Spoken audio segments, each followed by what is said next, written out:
Pemirsa, Gubernur Bali Wayan Koster melakukan kunjungan kerja ke kantor layanan bersama Samsat Kabupaten Badung dan Kabupaten Tabanan. Kunjungan ini dilakukan Gubernur Koster untuk mengetahui kondisi di lapangan terkait dengan Pergub Bali nomor 46 tahun 2021 tentang pembebasan administrasi denda dan bunga atas pajak kendaraan bermotor dan bea balik nama.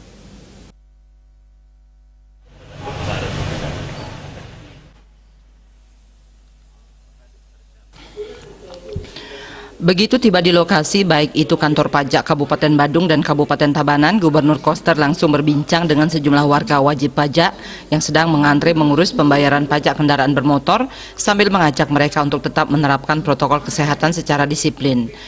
Kemudian Gubernur Koster berkeliling mengecek pelayanan di UPTD Samsat baik di Tabanan maupun di Badung, mulai dari pendaftaran, pembayaran pajak hingga pencetakan STNK.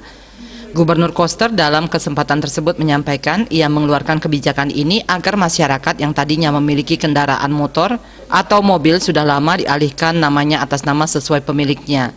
Dengan kebijakan ini bisa dilakukan pemutihan untuk bea balik nama kendaraan, sekaligus juga dibebaskan dari denda dan bunga. Bagi masyarakat yang menunggak pajak lebih dari 2 tahun akan diberikan diskon hanya membayar 2 tahun tanpa bunga dan denda, cukup membayar pokoknya saja. Koster mengatakan dari pencapaian PAD yang bersumber dari pajak bermotor dan bea balik nama kendaraan bermotor, sampai saat ini targetnya relatif tercapai.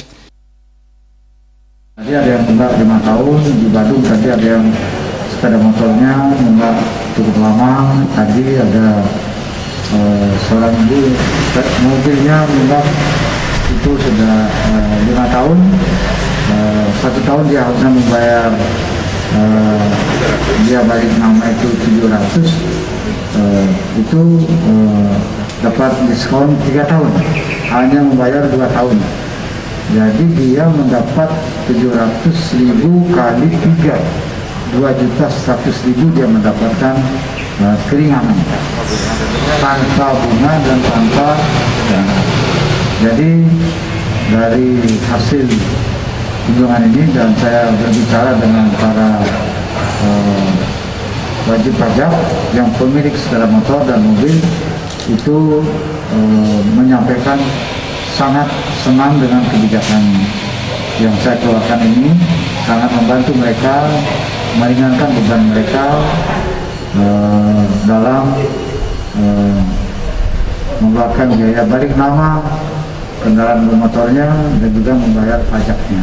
Jadi saya kira ini sesuatu yang sangat baik, apalagi dalam situasi pandemi seperti sekarang. Gubernur Koster juga menyampaikan hampir semua warga yang diajak berbicara mengharapkan agar kebijakan ini dapat diteruskan lagi tahun depan. Hal tersebut tentunya akan menjadi pertimbangan gubernur. Harapannya masyarakat agar bisa tertib membayar pajak, apalagi dengan adanya kebijakan diskon dan pemutihan ini. Bagi Pemprov Bali akan memiliki database tentang kepemilikan kendaraan bermotor yang lebih akurat dan juga akan menjadi database untuk mengukur potensi pendapatan secara real.